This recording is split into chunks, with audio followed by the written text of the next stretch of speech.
Informasi lainnya pemirsa, dan berikut kondisi terkini di Gedung Merah Putih KPK setelah Febri Adriansyah resmi ditahan. Dan berikut kita akan melihat laporan dari rekan Salam Rahmat di Gedung KPK. Ini telah melakukan pemeriksaan selama 10 jam lamanya pada hari kemarin, di mana dapat kami informasikan juga bahwa alasan lainnya Febri Adriansyah ini dilakukan penahanan di rutan KPK, bukan di rutan Kejagung. Alasannya karena untuk menghindari potensi konflik kepentingan, mengingat Febri sebelumnya ini juga menangani sejumlah perkara besar, sekaligus juga sebagai bentuk sinergi antara Kejaksaan Agung dan juga KPK demi menjalin proses hukum berjalan secara transparan dan juga akuntabel.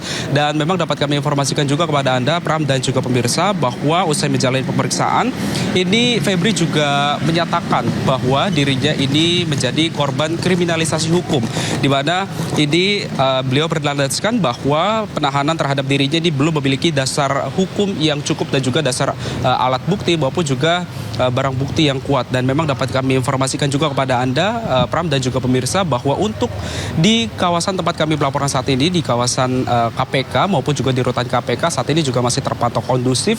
Belum ada tanda-tanda akan adanya perkembangan lebih lanjut terkait dengan kasus yang menimpa dari Febri Adriansyah maupun juga untuk pihak keluarga ataupun juga dari kuasa hukum yang akan menjenguk ataupun juga mendatangi ke rutan KPK untuk melihat kondisi dari Febri sendiri. Dan kami akan terus menginformasikan kepada Anda, Pram, dan juga pemirsa terkait dengan perkembangan lebih lanjut yang ada di rutan KPK ini, Pram.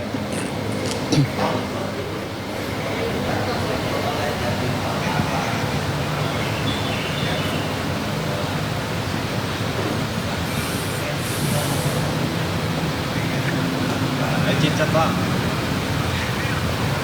Udah. Clear, Bang. Hasil lainnya pemirsa, 2 orang di wilayah Upshur Country masih belum ditemukan pasca banjir bandang yang melanda wilayah West Virginia. Pemirsa, rekaman udara dari Buchanan Highland memperlihatkan kawasan pemukiman warga yang terendam banjir akibat badai. Tidak hanya banjir, tanah longsor pun terjadi di sejumlah negara bagian tersebut yang menyebabkan jalan tertutup. Sebanyak 500 personel Garda Nasional Virginia dikerahkan untuk proses evakuasi dan penanganan banjir. Menurut laporan, 1.000 rumah dan tempat usaha mengalami kerusakan akibat banjir bandang tersebut. Otoritas setempat belum mempublikasikan jumlah korban jiwa, namun 2 orang di wilayah tersebut masih belum ditemukan hingga berita ini ditayangkan. Pemirsa, pasukan Garda Revolusi Islam Iran diduga menembak jatuh pesawat milik Amerika Serikat di Pulau Qasem, Selat Hormuz. Pemirsa, terlihat di langit Iran sebuah pesawat diduga ditembak jatuh oleh pasukan Garda Revolusi Islam Iran hingga menyebabkan terbakar. Namun pada peristiwa ini, Iran dan Amerika Serikat belum memberikan konfirmasi terkait jatuhnya pesawat tersebut. Ketegangan regional meningkat tajam di sekitar kawasan Selat Hormuz di tengah rangkaian eskalasi militer antara Iran dan Amerika Serikat beserta sekutunya.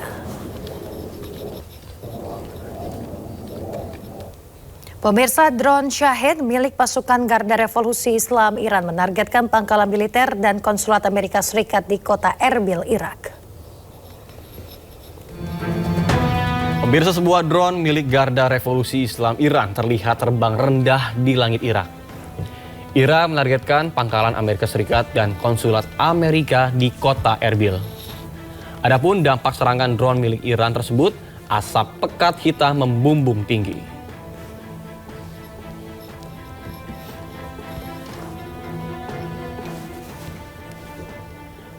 Pemirsa, pasukan Garda Revolusi Islam Iran kembali menyerang pangkalan Ali Al-Salem di Kuwait milik Amerika Serikat.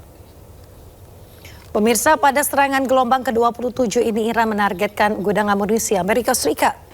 Selain itu, Iran berhasil menghancurkan 6 barak tempat penempatan untuk personel Amerika Serikat. Eskalasi perang antara Iran dan Amerika Serikat semakin memanas usai Amerika menggempur aset militer Iran tanpa henti.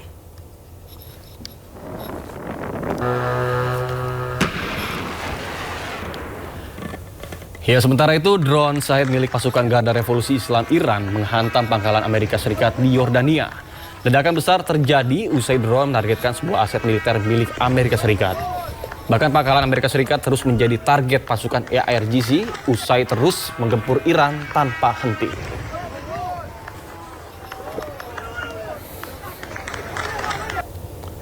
Pasukan Amerika Serikat mencegat rudal yang diluncurkan Iran di langit kota Zarko, Yordania. Serangan Iran dilancarkan usai serangan 13 malam berturut-turut dari Komando Pusat Amerika Serikat CENTCOM.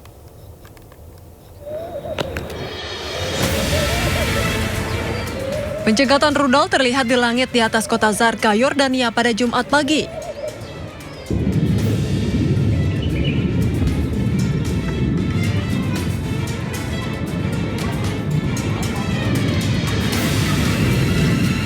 Rekaman video menunjukkan rudal pencegat diluncurkan dari darat dan asap dari serangan tersebut. Sementara itu, militer Iran meluncurkan rudal dan drone yang menargetkan pangkalan militer Amerika Serikat di Yordania dan Bahrain. Komando Pusat Amerika Serikat, CENTCOM, telah melakukan serangan lagi terhadap target militer Iran untuk malam ke-13 berturut-turut. Hingga kini, AS dan Iran masih terus saling serang selama 2 pekan terakhir. Pemirsa, Ketua Umum Partai Perindo Angela Tanusudibio turut menghadiri peringatan hari lahir PKB yang ke-28 di Jakarta Convention Center, Jakarta. Ya, kehadiran Angela Tanusudibio juga menjadi langkah dalam memperkuat sinergi antar partai politik untuk membangun masyarakat yang lebih baik.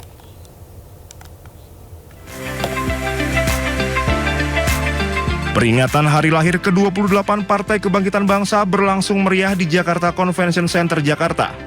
Harlah ke-28 PKB ini dihadiri Presiden Prabowo Subianto serta para pimpinan partai politik diantaranya Ketua Umum Partai Perindo Angela Tanusudibio bersama Sekretaris Jenderal DPP Partai Perindo Ferry Kurnia Rizkiansyah. Selain untuk memberikan selamat serta doa, kehadiran Partai Perindo di Harlah PKB ini juga sebagai bentuk silaturahmi dan kerjasama politik dalam memperkokoh fondasi demokrasi Indonesia. Semangat Partai Perindo sebenarnya sama dengan semangat PKB. Bagaimana kita menguatkan keumatan, bagaimana kita menguatkan bangsa negara lewat jalur-jalur ekonomi. Dan ini yang memang menjadi tema besar yang diusung oleh PKB. Ketika partai-partai berkolaborasi, saya yakin, maka kebijakan-kebijakan nanti yang akan lahir akan betul-betul membersamai masyarakat secara luas.